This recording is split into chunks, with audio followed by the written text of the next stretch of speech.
Et ben c'est parti. Vous m'entendez? Ouais. Bonjour à tous, j'espère que vous avez bien mangé. On va reprendre l'après-midi du coup en parlant de performance et d'impact écologique du numérique.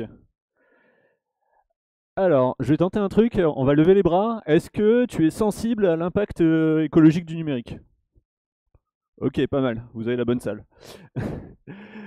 Est-ce que tu es convaincu qu'on peut faire mieux? Ouais, quelques mains qui se lèvent plus. Je vais essayer de changer les vies, mais tu sais pas encore comment faire. Ok, cool. Alors, avant de rentrer dans le détail, peut-être je vais me présenter. Donc moi je m'appelle Emmanuel Lin, c'est mon prénom, tout le monde c'est mon nom de famille. Ça fait une dizaine d'années que je bosse dans la data et dans l'IA plutôt intensif. Donc plein de données, plein de modèles, des trucs comme ça. C'est des trucs qui me plaisent. Et du coup on a des grosses problématiques de performance, de consommation de ressources. Vous avez vu plein de trucs dans la presse j'imagine. En ce moment je bosse pour Octo Technologies, on est une ESN dans le numérique, on fait des choses sympas. Et puis j'ai eu la chance d'écrire un bouquin avec une de mes collègues, Sophia, sur le MLOps. Mais c'est pas notre sujet. Euh, Moi, j'étais, comme beaucoup d'entre vous, il y a 1 an et demi, 2 ans, je pense, autour du numérique. Et je me disais, il faudrait faire quelque chose, mais je ne sais pas du tout quoi faire. Et j'ai un de mes collègues, Tristan Nitan, qui a proposé une loi, la loi de Hiroum, que je vais vous pitcher rapidement, et puis après ça, je vais vous montrer ce qu'on essaie d'en faire. Euh, En gros, Tristan, il part, vous savez, c'est le cofondateur de Mozilla Europe, je crois, Tristan Nitan, et plein d'autres choses vachement sympas. Et il part d'un constat, il dit, bah, en fait, le monde du logiciel ou du numérique, ça ressemble un peu à ça. On a du hardware, on a de la puissance disponible, et puis on a du software, c'est ce qu'on utilise. Souvent un peu moins que ce qu'on a. Et puis tous les 2 ans, ce qui se passe, c'est la loi de Moore, on double la puissance de calcul produite, on a 2 fois plus pour faire. Il se passe aussi un autre truc, et on en parlait hier, c'est la loi de Wirth, où on double la puissance de calcul nécessaire pour faire exactement la même chose. Et sur les 20 dernières années, la puissance nécessaire pour faire tourner Office a été multipliée par quelque chose comme 150. En gros, on peut reformuler ça en ce que Intel te donne, Microsoft te reprend. Ok. Le truc, c'est que du coup, on double tout le temps la puissance de calcul qu'on a. Sauf que dans le numérique, en France en particulier, puisqu'on a une énergie qui est particulièrement décarbonée, la majorité des émissions se font au moment de la fabrication de notre hardware. La très très grande majorité, à part un petit peu pour la partie énergie. Ok. Et donc le truc, c'est de continuer à utiliser le hardware le plus longtemps possible et éviter d'avoir besoin de 2 fois plus de puissance de calcul tous les 2 ans.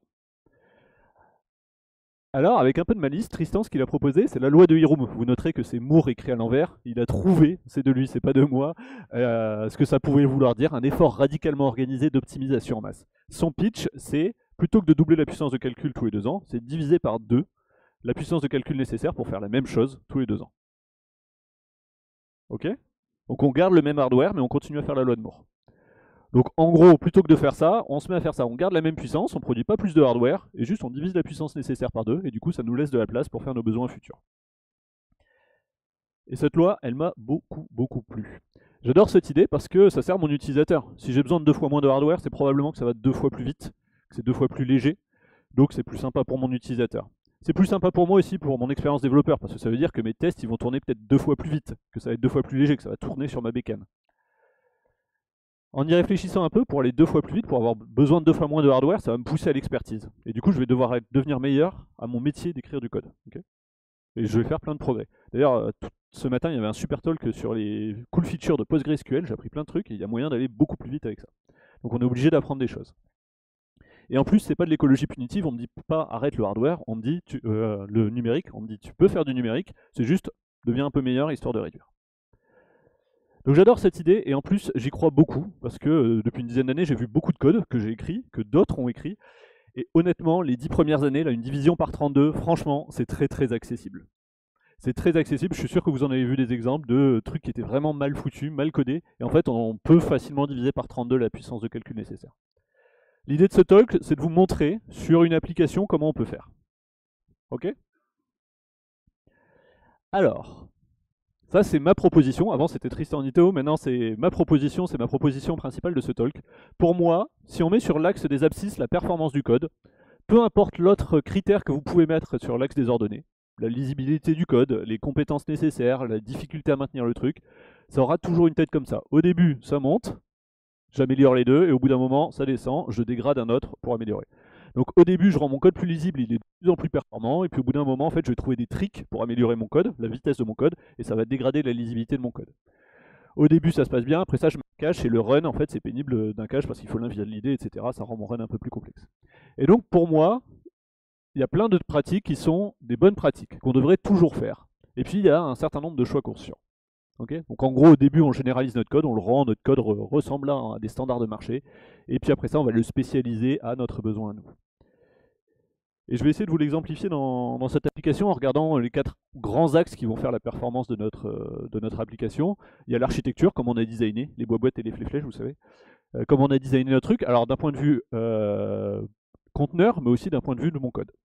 Le stockage des données, comment je les stocke, comment je les organise, le code, et puis un petit peu d'algorithmie. Alors l'algorithmie, c'est le truc dont je ne parlerai pas parce que, à part quelques-uns de niche, sinon le truc c'est d'utiliser les librairies qui sont préfaites. On ne va pas recoder un sort de liste, c'est déjà fait. Réutilisez-le, c'est sans doute la méthode la plus efficace dans votre langage. Cool. Je vais vous proposer du coup de regarder ça, une application qui doit afficher des indicateurs. Sans doute une application que vous avez tous vécue malheureusement. Je ne sais pas si vous vous souvenez, c'est Covid Tracker, qui était développé par Guillaume Rosier, un de mes collègues à l'époque. L'idée, c'est quoi? C'est de récupérer des indicateurs de plein de systèmes publics, de consolider tout ça et de donner des indicateurs sur l'évolution du Covid. Ok. Donc c'est un truc qu'on fait souvent, et lui, il l'expose à des millions d'utilisateurs. Alors si je suis un junior tout juste sorti, hop là, pardon, il y a celle-là d'abord. Pour considérer, je vais vous faire des schémas d'archi après, mais pour considérer mes schémas d'archi, je voulais vous rappeler un truc que vous avez peut-être vu autour du lycée ou en études, c'est l'histoire de la complexité algorithmique. Comment ça va scaler quand j'ajoute des choses. Ok. L'idée c'est de parler en grand taux de quelque chose. Donc en grand taux de log de n par exemple, au début ça monte un peu, puis ça finit par plafonner. En grand taux de n c'est linéaire, et en haut de n carré, plus c'est grand, plus ça accélère, et plus ça va vite, et plus c'est très important. Et on va essayer de regarder un petit peu toutes mes architectures avec ce prisme de grandeur. Alors, jeune sortie d'école, pour faire Covid Tracker, je pourrais faire quoi? Je pourrais faire ça, je pourrais avoir un front-end, il est en charge de construire les graphiques, et pour ça il a besoin de récupérer des données agrégées. Du coup, il demande ça à mon back-end. Mon back-end, du coup, il agrège les données, et pour faire ça, il a besoin des données brutes, et il va les chercher dans la source opérationnelle, le système gouvernemental. Ok, archi toute simple, on comprend tous. Si je mets des hauts, en gros, si j'ai 100 utilisateurs qui viennent charger, donc j'ai un grand taux du nombre de chargements, ça va me faire une centaine. Là, ici, je vais multiplier par mon nombre de graphiques. Normalement, j'ai un peu découplé mes API, et du coup, j'ai un nombre de graphiques qui va avec. Donc, je suis en grand taux de nombre de chargements fois nombre de graphiques, par exemple 10. Donc là, je suis à 1000 appels. Et là ici, je vais être en grand taux du nombre de chargements fois nombre de graphes fois le nombre de sources qu'il me faut pour faire un graphe. Par exemple 3. Et donc au final, j'avais 100 utilisateurs, 100 appels ici, et je finis avec 3000 là ici. Okay, donc c'est pas mal, mais c'est pas fou parce que je suis en train de faire plein d'appels sur ma source opérationnelle qui n'a rien demandé. Elle ne mérite pas ça. Alors je pourrais faire une optimisation qu'on va qualifier de prématurée ici. Je pourrais mettre un cache. On connaît tout ça, les caches. Donc on peut en mettre un là ici, et puis ça me permettrait de changer ça en haut du nombre d'appels uniques, histoire de m'assurer que je ne demande pas 2 fois la même chose à ma source opérationnelle. Pour moi, c'est une optimisation prématurée parce qu'on n'a pas mis en place plein de bonnes pratiques que je vais vous présenter après. Et en plus, le cache, c'est pénible à gérer parce que qui dit avoir un cache, veut dire qu'il faut l'invalider à certains moments, il faut le gérer, etc. Donc on pourrait partir sur un autre truc. Dans le monde du logiciel, il y a un truc qui s'appelle les ETL. Les ETL, c'est Extract Transform Load. Je prends de la donnée quelque part, je la transforme un peu et je la charge quelque part. C'est une bonne pratique, ça va me permettre de découpler mon système analytique, là au final je suis dans un système analytique qui récupère des données et présente des dashboards, de mon système opérationnel, de ma source opérationnelle du gouvernement. Du coup je mets ma brique d'ETL, elle est en charge de faire quoi? Elle est en charge de récupérer des données brutes et de sauvegarder les données brutes sur un espace de stockage.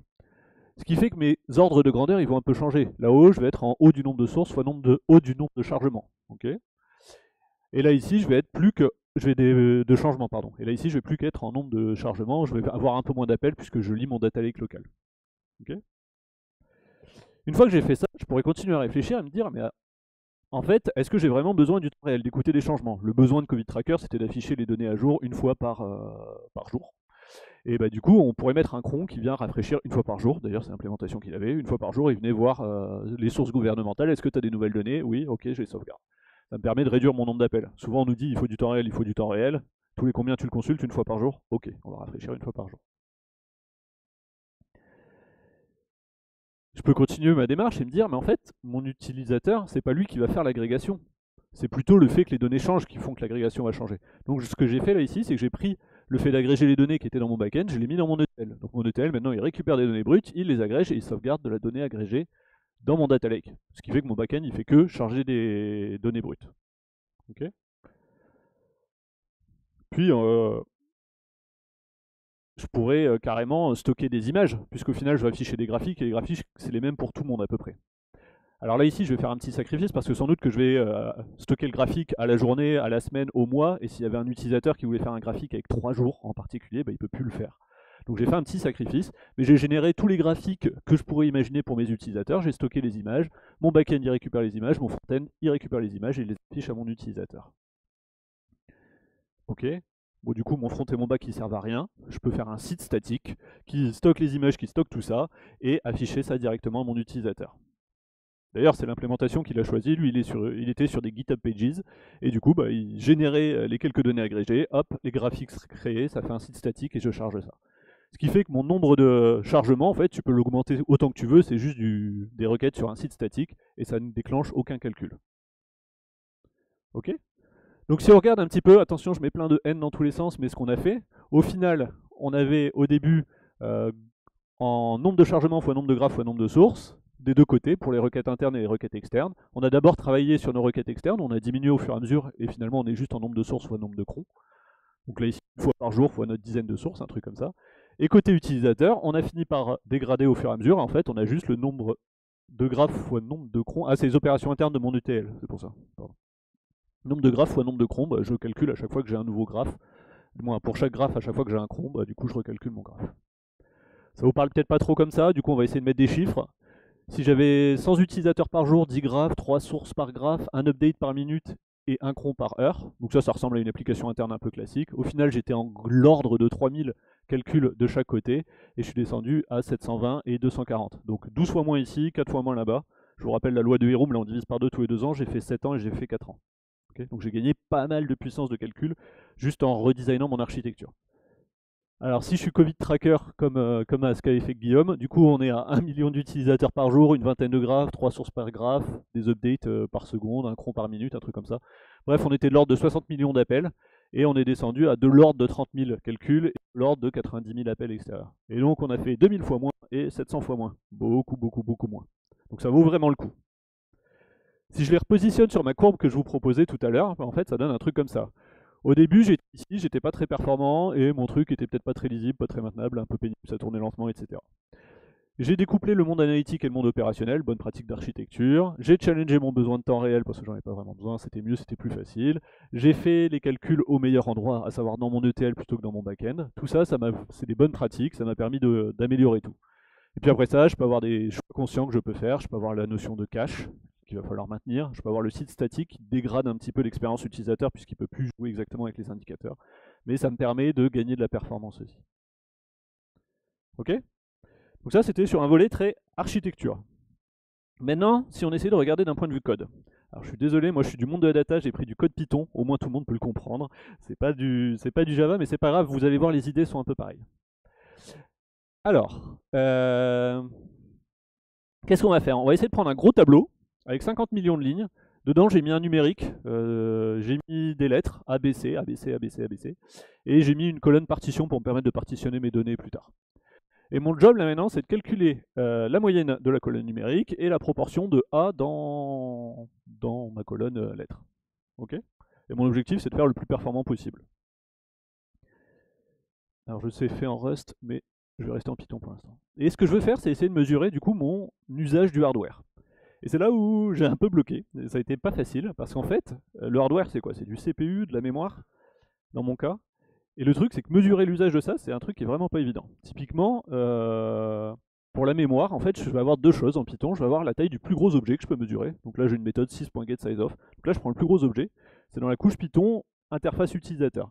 Le truc, c'est qu'il y a des optimisations qui sont faites pour moi en dessous. Et je sais pas trop comment ça marche parce que je suis pas allé creuser tout ça. Et du coup, je peux avoir un autre truc, c'est le pic mémoire mesuré qui va être en memory, que je peux mesurer avec un outil qui est memory. Et ça va pas être tout à fait les mêmes valeurs tout le temps. D'ailleurs, si on prend le parallèle avec Java, il y en a un qui en parlait hier sur la compilation en Java. En fonction de la performance, du nombre d'appels que vous allez avoir, la compilation va pas être la même. Et du coup, la performance va pas être la même. Donc il y a des trucs un peu magiques qui se passent en dessous qui est pas évident à mesurer. Mais donc j'ai deux indicateurs de mémoire. Et puis pour le CPU, alors là je m'en suis vraiment pas sorti, donc j'ai pris juste le temps de calcul, ce qui est un peu nul parce que s'il y avait un slip dans mon code, probablement qu'il se passait rien à ce moment-là et que le CPU n'était pas consommé, mais ça fait une partie du travail. Alors, je suis un développeur qui connaît pas le monde de la data, sans doute que j'écrirai un truc comme ça. Donc je vous le fais rapidement, le code, je fais quoi? J'initialise mes variables à total sum, nombre de lignes et le nombre de A à 0. J'ouvre mon fichier, je lis mon fichier, après ça je saute la première ligne parce que j'ai mon header et je m'en fiche de mon header, et après ça pour chaque ligne, je peux incrémenter donc ma somme avec du coup la valeur que j'ai dans ma première colonne, mon nombre de lignes de 1, et mon compte de A, bon ça c'est de la magie Python, j'ai un booléen, je peux le sommer à un entier et ça l'incrémente. Et à la fin, je retourne mon résultat. Ok. Ce qui est cool, c'est que j'ai pas de framework, c'est très léger comme truc. Le code, il va ressembler à peu près à la même chose dans tous les langages, je pense. C'est plutôt très parcimonieux en RAM parce que quand je regarde mon usage, alors le plus gros objet là ici, il fait 104 bits. Parce que j'ai mesuré, et je sais plus lequel c'est, je crois que c'est le reader qui est le plus gros qui fait 104. Le pic mémoire par contre que je mesurais avec Memray, en fait c'est une histoire de garbage collection. Il a pas tout lâché, du coup il a gardé plus de trucs, donc il est monté à 50 mégas, bon ça va. Et le temps de calcul, par contre, 82 secondes pour faire ça, c'est assez lent.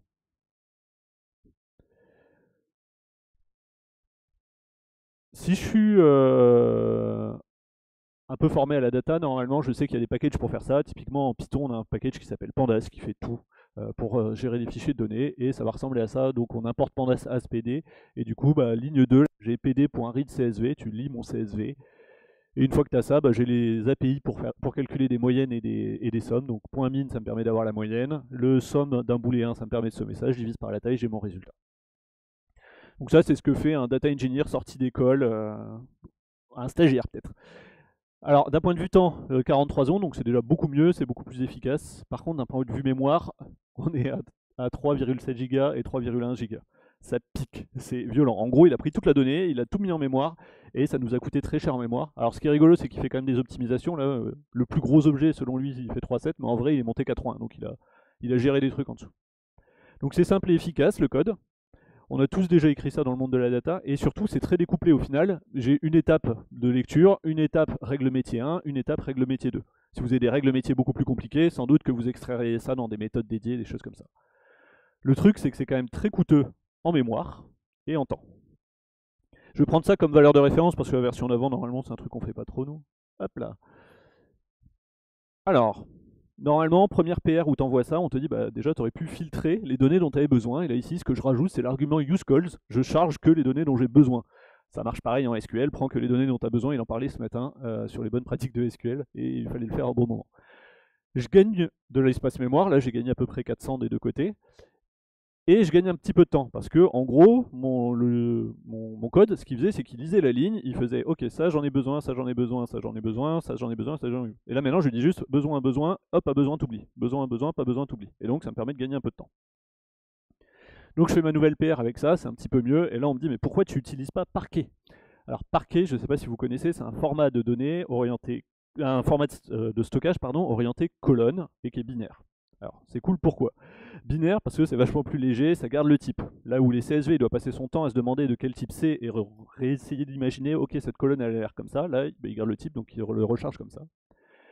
Et comme c'est orienté colonne, en plus pour charger la bonne colonne, il n'a même pas besoin de regarder la colonne partition, il la considère pas du tout, il l'oublie.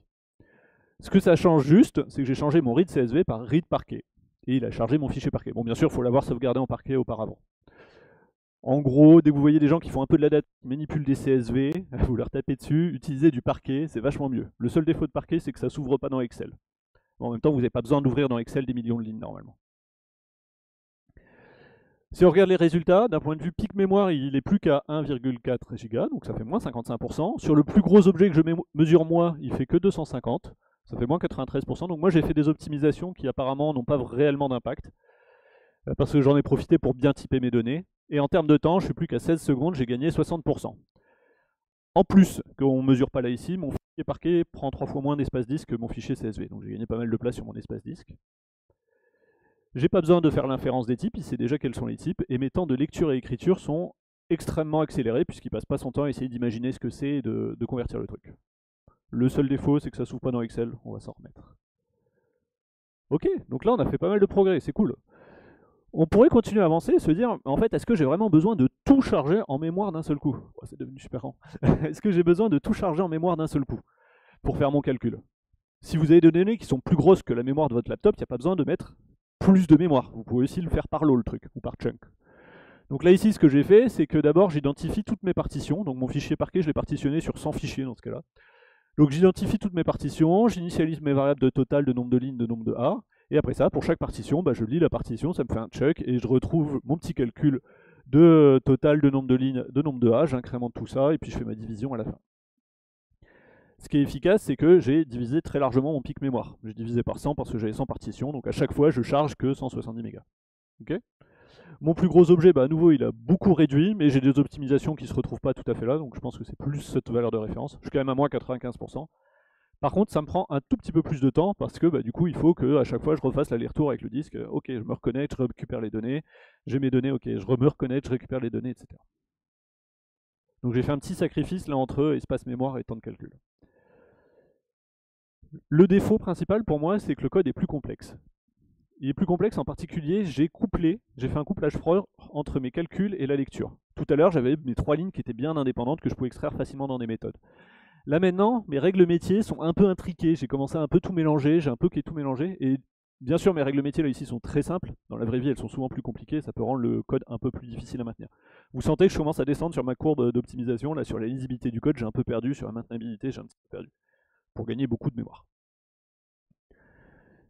Je continue, bon, vu que j'ai fait le taf comme ça, je pourrais carrément paralléliser le truc, donc l'avantage du parallélisme c'est du coup je balance plein de processeurs qui vont faire leur truc. Donc qu'est-ce que je fais? Je fais une fonction pour calculer sur une partition, tu me files le fichier, et puis je te retourne le résultat pour ce fichier. Et ma deuxième fonction, du coup, bah, elle prend toutes les partitions, je lui définis que je lui file 8 processeurs, en Python la petite glue là, pour faire des processeurs, et je fais un map pour lui faire le calcul. Et à la fin, il faut que je fasse mon reduce, que je rassemble tous ces résultats, donc ça ressemble un peu à ça. Alors qu'est-ce qui se passe? Mon pic mémoire est beaucoup plus faible, il doit mieux gérer la garbage collection, du coup à ce moment-là, quand il doit tuer des process, il doit mieux gérer la garbage collection, ça c'est pas mal. Mon plus gros objet, bah, du coup, ça va être mon 253 pour chacun de ces petites fonctions, x8 s'ils sont tous en même temps. Bon, ça correspond à peu près à mon pic mémoire, donc c'est pas mal. Mon temps est divisé par 2, c'est cool, j'ai divisé mon temps par 2, mais j'ai mis 8 fois plus de ressources de calcul pour faire ça. Bon, le trade-off, il n'y est pas forcément. Mon objectif de gagner de la ressource, d'économiser de la ressource, n'est pas forcément gagné. Donc c'est plus rapide, plus parcimonie en mémoire, puisque la garbage collection se passe mieux. Par contre, mon code est plus complexe. J'ai plein de glues là, un peu horribles que j'ai pas envie de maintenir et pas envie de lire. J'ai mon couplage entre les deux calculs et la lecture, et puis c'est assez gourmand en CPU, du coup j'en ai balancé 8 fois plus pour avoir juste 2 fois plus de vitesse. Ok. Je pourrais faire ça en Spark. Ça serait vachement bien Spark. Alors en Spark ça ressemble un peu pareil, du coup je fais quoi? J'initialise une session Spark, je lis le fichier parquet, je calcule une moyenne, je calcule un total, je calcule un nombre de lignes. Vous voyez que les expressions sont un peu différentes, mais ça ressemble à peu près. J'arrête ma session Spark et je retourne mes résultats. Bon, déjà là, ça m'a fait galérer parce que pour me mesurer la mémoire, je m'en sortais pas trop. Et en termes de temps, c'est beaucoup plus de temps que ce que j'avais fait jusqu'avant. Pourquoi? Parce que Spark, c'est très bien pour des très très grosses données. Mais si vous avez moins de 100 Go de données, ça vaut probablement pas la peine de lancer un cluster Spark pour ça. C'est probablement inutile. Et ma métrique au doigt mouillé, c'est 100 Go de données. Hein. C'est beaucoup quand même 100 Go. Et souvent, on a moins de 100 Go. Et j'ai vu beaucoup de cas d'usage où on utilise du Spark alors qu'il n'y a pas ces 100 Go de données à traiter à la fois. Et du coup, c'est plus complexe. Bon, c'est un autre style de code avec des compétences différentes, même si ça commence à devenir accessible sur le marché. Et en fait, là, dans ce cas-là, le temps est consacré à plein de plomberies, notamment lancer la Spark Session plutôt qu'à faire mes calculs. Ils ont fait des progrès récemment, mais jusqu'à la version avant 2 de Pandas, ce qui se passait même, c'est que du coup, quand tu passais de Python à Spark, bah, il était obligé de copier les données en mémoire. Donc il prenait tout le bulk de données, il la recopié à un autre endroit dans la mémoire. Bon, là, maintenant, ils font des progrès, ils s'améliorent pas mal, mais ça reste un sacrifice qu'il faut faire que si on a des très très grosses données. En 2025, si on veut être un cool kid, il faut faire du Rust. Du coup, je pourrais utiliser Polars. Polars, c'est une librairie qui est codée en Rust, mais accessible en Python. La promesse au début, c'était d'avoir la même API que Pandas. Dans les faits, c'est compliqué parce que typiquement, ils sont lazy, Panda n'est pas lazy. Du coup, ils n'arrivent pas à respecter la même API et plein d'autres choses. Mais ça ressemble pas mal.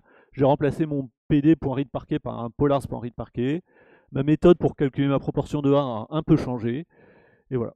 Alors, qu'est-ce que ça donne là du coup? Le pic mémoire, ça n'a pas trop marché, ça se calcule. Mon plus gros objet, ça, Rust me propose un outil, donc c'était cool, j'ai pu le mesurer. Je suis monté à 400 mégas, sachant que j'ai pas coupé en chunk ni rien, donc j'ai quand même gagné pas mal. Et en termes de temps, ça pulse de ouf. En une seconde, c'est plié, moins 98%. L'avantage de Polars, du coup, c'est que j'ai pu intégrer du Rust dans du Python, ça va super vite. Par contre, c'est un autre style, avec d'autres compétences qu'il faut acquérir. Encore, ça va. Je trouve la plus grosse méfiance qu'il faut avoir, c'est que c'est un framework qui est moins mature. Pandas, c'est là depuis un certain nombre d'années, c'est intégré à peu près tout. Et on en a plein des frameworks comme ça. Polars, c'est un peu plus récent et il y a des intégrations qui marchent pas trop. Alors, ils ont peut-être changé depuis que j'avais écrit les slides, mais l'intégration, par exemple, au blob de Azure, elle n'était pas bien faite et ça marchait pas super bien le truc. Okay. Donc, c'est un framework qui est moins mature, donc ça vaut le coup si vous avez envie d'investir et pourquoi pas de contribuer d'ailleurs au framework pour le faire grandir. Si c'est un petit truc et que ça passe déjà, il n'y a sans doute pas besoin de faire ça. Hop là. Donc, si je résume un peu. Mon benchmark, donc j'étais sur ma solution naïve, là je bouffais autour de 3 Go, presque 4 Go de mémoire, je mettais 43 secondes. Donc ça marche bien, ça c'est pour des prototypes, pour des mini-données, j'ai envie de faire joujou. Ensuite j'ai fait une version frugale, j'ai baissé de 10%, ce qui me fait à peu près un tiers d'année de e-room.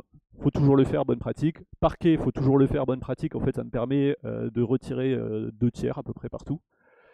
Donc là, j'ai fait mes 2 années de e-room. Et puis après ça, j'ai fait des optimisations un peu sacrificielles. J'ai fait des chunks, de la parallélisation, du PySpark, du Polars. Et ça me permet de gagner plus. Mais c'est un sacrifice que j'ai fait à côté. J'ai sacrifié un truc pour avoir ça.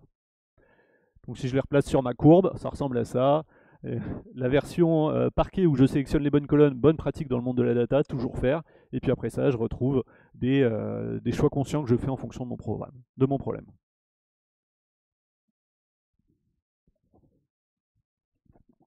Ok. Alors, j'ai montré ce talk à des collègues et ils m'ont dit super, mais j'y crois pas du tout. C'est très joli sur des slides, mais dans la vraie vie, ça n'existe pas. Ce que tu nous décris, il n'y a pas ce genre d'optimisation. Du coup, je suis allé chercher des exemples de la vraie vie, des vrais trucs que j'ai vus qui existent, qui permettent d'optimiser. Le premier que je vous propose, ça, c'est une console de coûts sur AWS d'un projet que j'ai vu.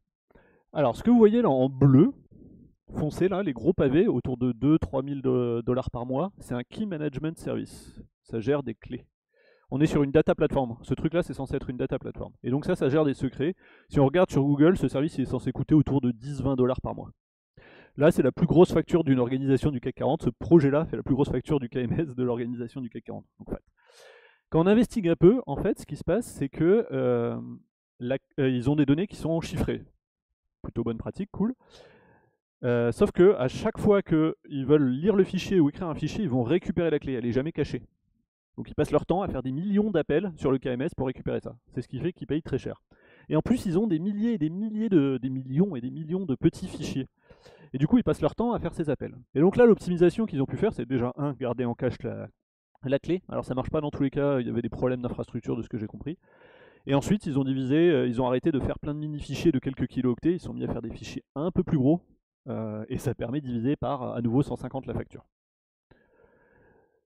On reste sur une data platform. Sur une data platform, ce qu'on est censé voir, c'est sur du compute et pas mal de stockage. Là, ici, c'est vraiment du stockage et très peu de compute. Le stockage, il est en vert là. C'est du stockage S3.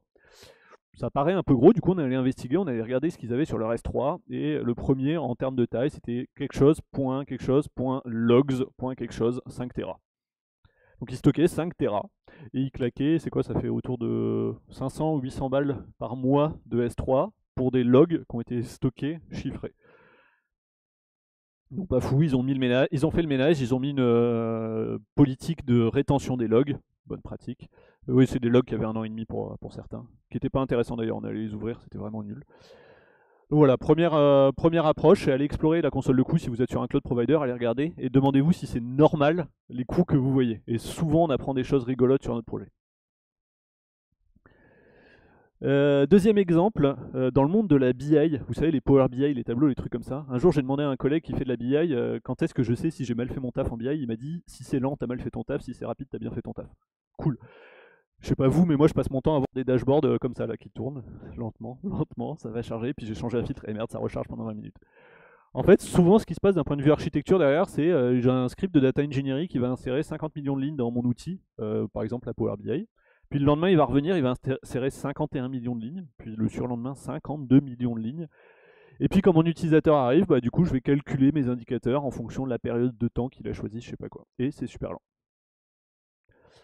La proposition, et ce qu'on met en place à chaque fois quasiment, c'est du coup, ce qu'on va faire, c'est qu'on va calculer les agrégats côté d'interringe, on va stocker le résultat, et dans ton Power BI, tu vas ingérer juste le résultat. à la plus petite maille possible. Donc peut-être qu'on va calculer le nombre de visiteurs à la demi-heure, comme ça toi ça te permet de calculer à l'heure, à machin, etc. Mais ça réduit vachement le nombre de lignes. Éventuellement, tu peux faire de l'ingestion incrémentale plutôt que de rebalancer les 50 millions de lignes. Tu pourras insérer juste 1 million de lignes en plus à chaque fois, ça se met très bien en place. Et du coup, côté BI, bah, tu fais que afficher l'indicateur qui est déjà calculé pour toi.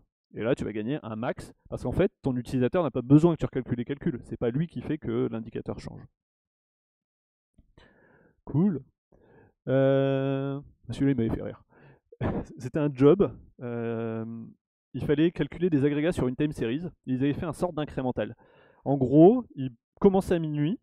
Et à minuit 1, du coup, ils calculaient l'agrégat de minuit à minuit 1. Puis à minuit 2, ils calculaient de minuit à minuit 2. Et à 1h du matin, de minuit à 1h du matin.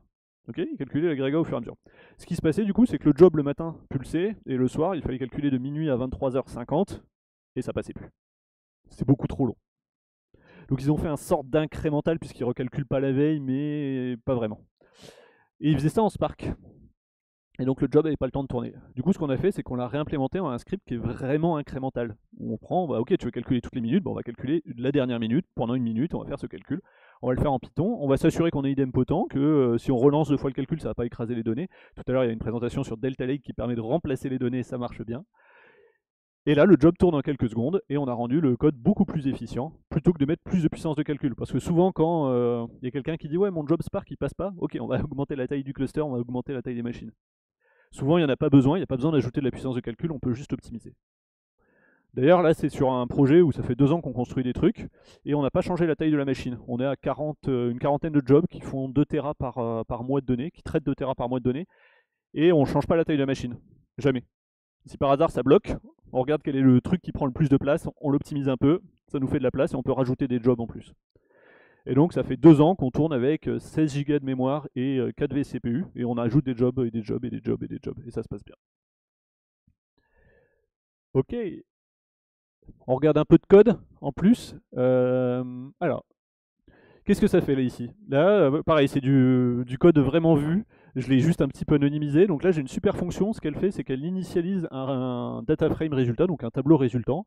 Puis, il y a une boucle qui se passe et j'arrive à calculer un sous-data frame. Et après ça, je concatène les deux. Donc je prends mon résultat, mon sous-data frame, je les mets ensemble et je fais ma boucle. Et à la fin, je retourne mon résultat. Le truc, c'est que ça, c'est ultra inefficient parce qu'en fait, à chaque fois qu'il veut recréer la conf ce concat, en fait, il est obligé de retrouver un espace dans les mémoires où il se dit, bah attends, du coup j'ai ça, plus ça, il me faut de la place là, ok, je mets les deux ensemble. Puis après ça, il recommence, ok, j'ai tout ça, plus il faut que j'ajoute ça. Bon, bah je vais aller là et je vais ajouter tout ça. Bref, il prend un max de place dans la mémoire et il passe son temps à recopier ces données dans la mémoire. La proposition, le truc qui marche bien, c'est de dire bah, je vais me faire une liste de sous-data frame, je vais faire ma boucle, je vais calculer mes sous-data frame et je vais faire un append. Et là, au moment de l'append, ce qu'il va faire, c'est qu'il va juste créer la liste, il va prendre le pointeur vers le data frame et il va dire tiens, je te mets là. Puis là, et je te mets le pointeur, et je te mets le pointeur. Bref, la liste est toute petite, elle contient que des pointeurs. Et seulement à la fin, je fais ma concaténation. Donc à la fin, il va regarder, il va dire ah, ok, j'ai tout ça, bon, bah, j'ai besoin de place ici, je me mets là et je mets tout. Ça, dans notre cas, ça nous a fait gagner 30% des temps de calcul. Sur un vrai job qui tourne vraiment, qui fait vraiment des choses. Je vous en propose un autre qu'on a optimisé, puis après ça j'arrête de parler de data, j'essaie de trouver d'autres exemples. Là l'idée, le contexte c'est quoi? C'est que j'ai plein de petits fichiers, et je vous le disais tout à l'heure, les petits fichiers c'est nul, il faut mieux les agréger pour avoir des gros fichiers, des moyens fichiers, ça marche mieux. Et du coup ce job il est en charge de faire ça, il va lire tous les petits fichiers qui sont au format JSON, et puis à la fin il va les concaténer dans un seul gros truc. La première implémentation qu'on avait était très naïve. Là ici c'est mon loader, du coup j'ai un read JSON de mon fichier et puis là je lui dis juste bah, connecte-toi pour que ça se passe. Ça c'est bien, c'est propre comme code. Le truc c'est qu'en fait pour chaque petit fichier il doit rétablir la connexion vers mon data lake et doit se dire ah ok c'est là, bon bah je me connecte, je prends le droit et je récupère le fichier. Là je fais une optimisation sacrificielle parce que je vais sacrifier la lisibilité du code, ça se voit un petit peu. Et en fait ce que j'ai fait là ici c'est que on est sur Azure, donc là j'ai stocké un container client. En gros, la première fois que je passe, j'initialise mon container client, sinon je le réutilise, je l'ai caché. Et du coup, j'arrête de me connecter au data lake, puisque là maintenant, ce que je vais faire, c'est que je lui dis, bah tiens, récupère-moi un container client, et je vais mettre un peu de glue pour réussir à utiliser mon container client pour lire le fichier directement. Et du coup, je saute l'étape de me connecter à mon data lake. Donc le code est plus moche, mais dans notre cas, où on avait plein de petits fichiers, on faisait très peu d'opérations en mémoire, mais en fait, on a divisé par 2 notre temps de calcul. En fait, on passait notre temps à faire des IO, à essayer de se connecter à un data lake et à laisser tourner la machine pour rien. Là, en dégradant un peu la lisibilité de notre code, clairement il est plus difficilement maintenable. Le prochain qui passe là-dessus, il va un peu galérer, va se demander pourquoi. Euh, du coup, on l'a documenté. Mais ça m'a permis de diviser mon temps par deux.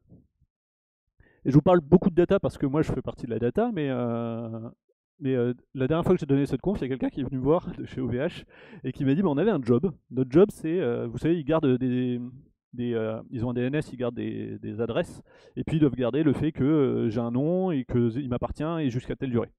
Et en fait, apparemment, ils ont une obligation, c'est d'extraire tout ça toutes les semaines et de balancer ça à un tiers de confiance. Comme ça, si par hasard OVH disparaît ou je sais pas quoi, le tiers de confiance se souvient de ça.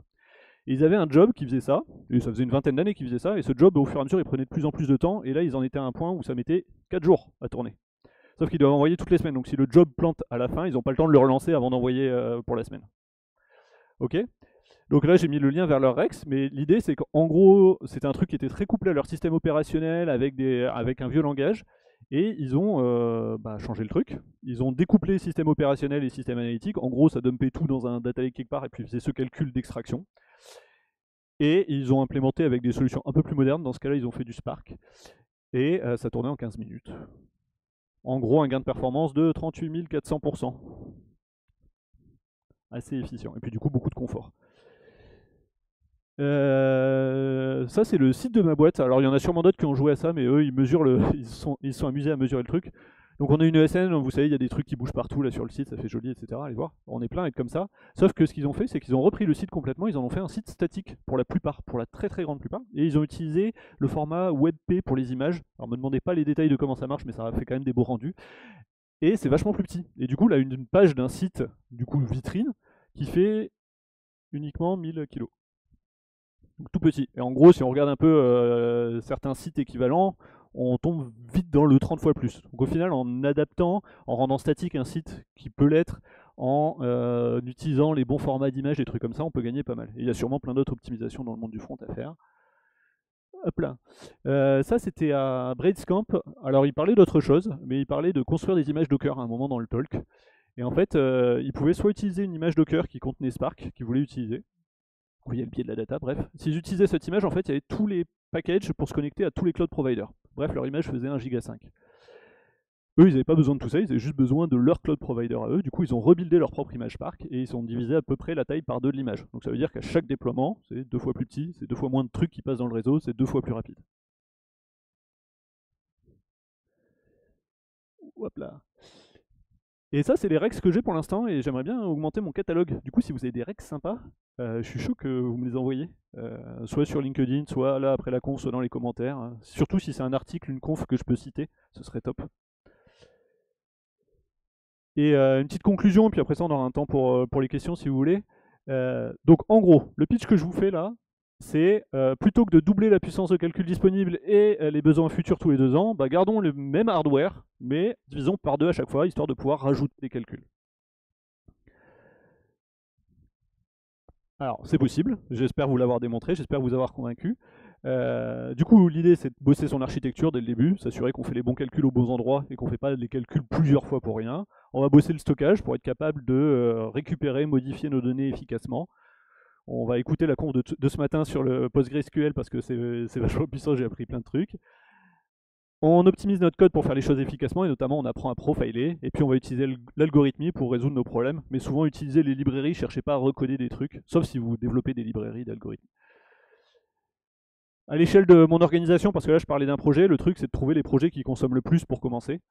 Sans doute que la loi de Pareto doit s'appliquer aussi, donc on va aller chercher les applications les plus gourmandes et les refactorer. On va en tirer des bonnes pratiques, et puis peut-être qu'on va identifier des besoins d'expertise. Je pense que chaque boîte a son besoin d'expertise. Si vous êtes une boîte qui bouffe de la time series à balle, vous avez sans doute besoin d'une cellule d'expertise sur le stockage et les calculs sur des time series. Si vous êtes une boîte qui bouffe du texte à balle ou des images à balle, bah vous avez besoin de votre cellule d'expertise sans doute sur l'image. Peut-être que vous pouvez contribuer d'ailleurs aux bases de données orientées textuelles, orientées images, des choses comme ça.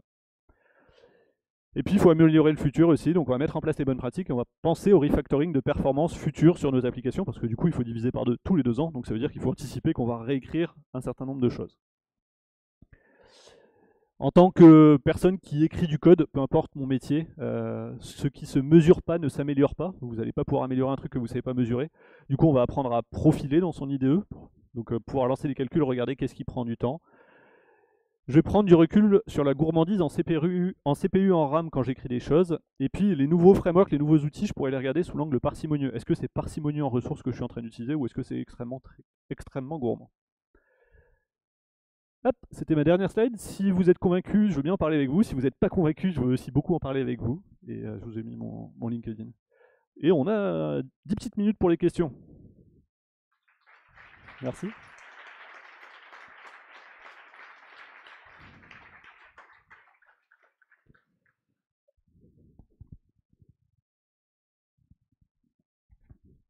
Une question? Pas de question?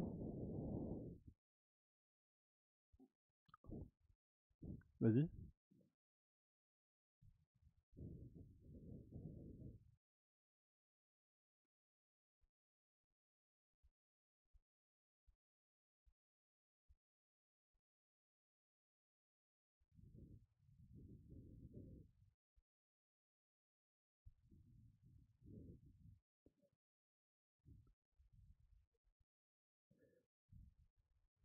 Ouais. Du coup, la question c'est, j'ai pas parlé des langues. Ouais. Ouais.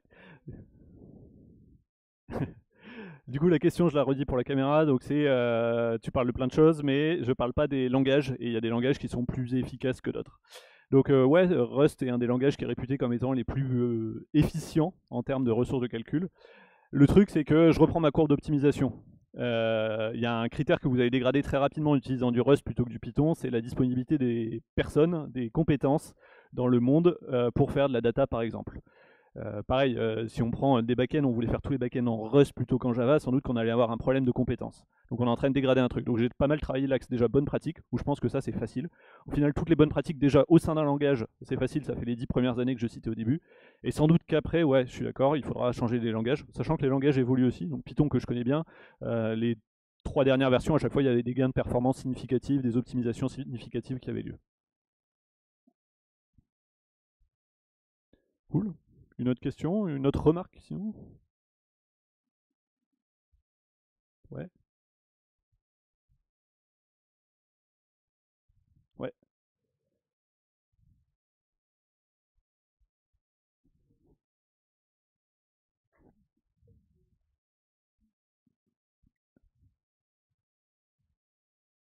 ouais, ouais.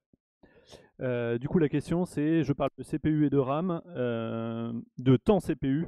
Le truc, c'est que le temps CPU n'est pas forcément corrélé à la quantité de CPU utilisée. Typiquement, un algo monothreadé, il peut être plus long, mais du coup, utiliser moins de CPU qu'un truc parallèle. J'ai essayé de le mentionner un petit peu au moment où je mets plus de CPU. Le truc, c'est que Python, c'est un langage qui est très mal parallélisé, donc on n'a pas l'habitude de faire de parallélisme dessus.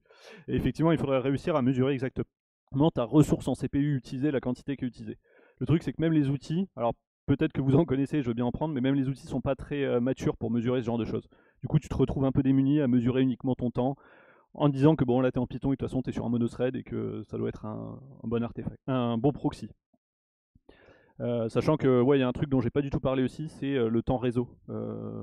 Là ici, j'étais tout, mon prototype, il était tout sur ma machine.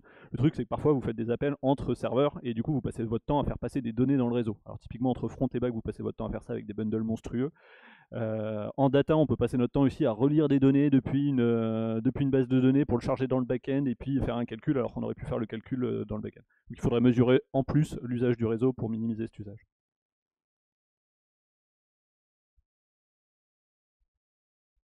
Ouais.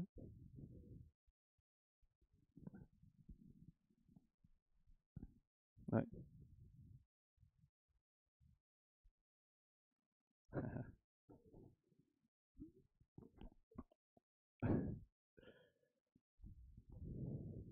Du coup, la question c'est la loi de Moore, elle dit qu'on peut multiplier par 2. Il semble pas y avoir de plafond, alors que la loi de Hierome, s'il faut toujours diviser par 2, il y a un plafond. Le truc, c'est que la loi de Moore, elle a un plafond. D'ailleurs, on est en train de le taper, qui on n'arrive pas à faire beaucoup mieux. Ça plafonne plutôt, on a du mal à le dépasser. Et puis, on a une quantité de ressources qui sont limitées. Donc, en vrai, elle est déjà plafonnée, elle. La loi de Hierome, elle est peut-être plafonnée, mais déjà, si on fait 10 ans et qu'on divise par 32 notre usage, on a pas mal gagné. Je pense que les 10 années suivantes, elles sont aussi possibles, mais ça va piquer un peu. Il va falloir changer de langage, il va falloir changer des trucs, peut-être. Mais donc on a un peu de temps pour voir venir, mais faut pas croire que comme ça monte, c'est pas plafonné quoi. C'est plafonné parce qu'on a des limites planétaires. Ouais.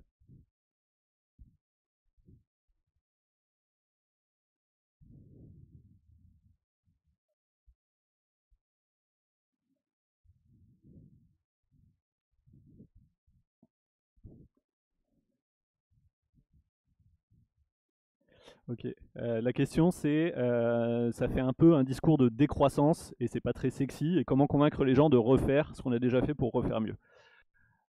Alors, je trouve que c'est de la décroissance plutôt sexy pour le coup, parce qu'en fait, c'est pas de la décroissance en mode arrête de faire, c'est de la décroissance en mode fais mieux, et ça sera plus sympa pour ton utilisateur, ça sera plus sympa pour toi en tant que développeur, et en plus, tu vas devenir plus expert en faisant mieux.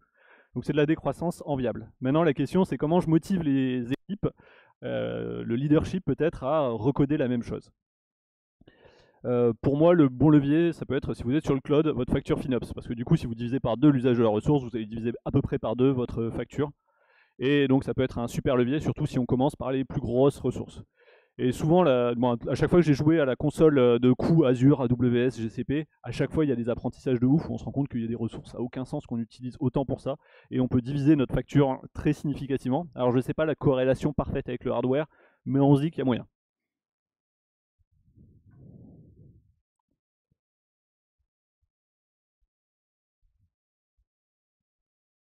Une dernière. Ouais.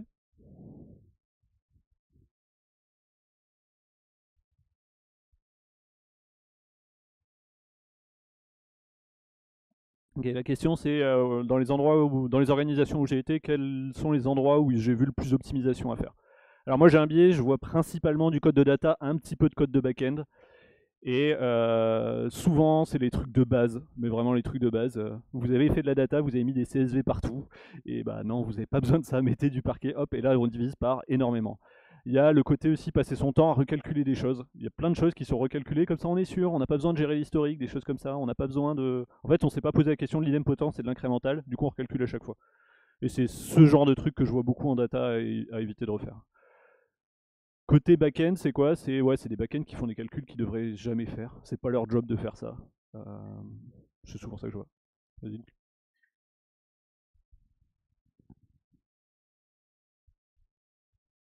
Ouais. Du coup, la question c'est est-ce que je recommande le parquet plutôt que le CSV? Oui, clairement. Dans le monde de la data, vraiment quitter le CSV, c'est nul, ça sert à rien. Vous n'avez pas besoin d'afficher des millions de lignes dans un Excel. Quittez-le, c'est pénible. Faites du parquet. Et il y avait une deuxième remarque que j'ai oubliée. Ah, et que je stocke où? Et que je stocke ouais, sur un S3 ou équivalent. Il y a une mode là en ce moment très Snowflake où on met tout dans une base de données relationnelle et tout devient relationnel. C'est élégant, ça marche bien, mais en même temps le fichier plat, je trouve ça, le fichier parquet sur un data lake, je trouve ça simple et efficace et ça répond à la plupart des besoins. Surtout quand on n'est pas dans un monde très relationnel. Il y a des métiers qui sont très relationnels et là vous avez besoin de ça. Dans les mondes où c'est de la time series, c'est des utilisateurs qui passent des choses comme ça sur un site web, ça fait l'affaire. Il reste 2 minutes si vous voulez. Sinon on peut aller prendre le café. Ah, une dernière, cool.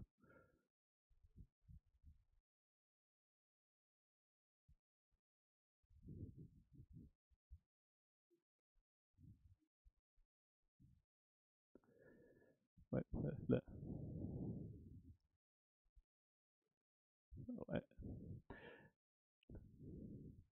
La remarque, c'est qu'il faudrait faire cette présentation plutôt aux étudiants pour qu'ils fassent bien de la première fois, plutôt que de nous apprendre ça 10 ans après et que du coup on doit refactorer tout ce qu'on a fait.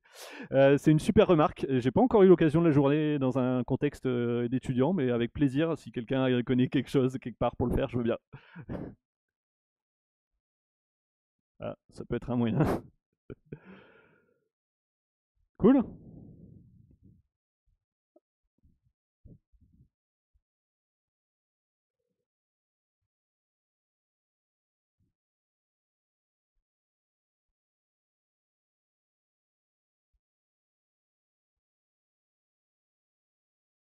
Ah, quand même. J'ai cru que vous n'alliez pas me la faire, personne. La question, c'est autour des LLM, l'impact des LLM par rapport aux services rendus. Ouais, les LLM, ça pique un max. C'est ultra gourmand en ressources, surtout qu'il y a eu pour l'instant, la croissance des LLM, elle est beaucoup financée par on met plus de GPU à disposition à gogo et ça permet de faire des plus gros modèles. Et puis si on veut faire plus performant, on met encore plus de GPU. Et donc il y a eu une grosse course, en particulier aux États-Unis, à l'armement, où maintenant avoir acheté un GPU, c'est une galère sans nom, il faut attendre 2 ans. Et ils ont booké tous les certificats d'énergie qui peuvent exister aux États-Unis pour alimenter leur ferme de GPU. C'est triste. Euh, Il me reste 9 secondes. En vrai, c'est pas un modèle qui est pérenne. Donc soit ils vont faire énormément de progrès, ils en font beaucoup. Dans les dernières générations de LLM, il faut 1000 fois moins de calculs qu'il y a 4 ans pour faire la même chose. Donc ça, ils font des progrès scientifiques, ça permet de faire la même chose plus efficacement. Et s'ils en font pas assez, en vrai, ils pourront pas financer leur truc parce qu'ils seront déficitaires à balle et ça s'arrêtera. On aura plein de GPU pour faire je sais pas quoi. Voilà. Et j'ai plus de temps. Merci beaucoup.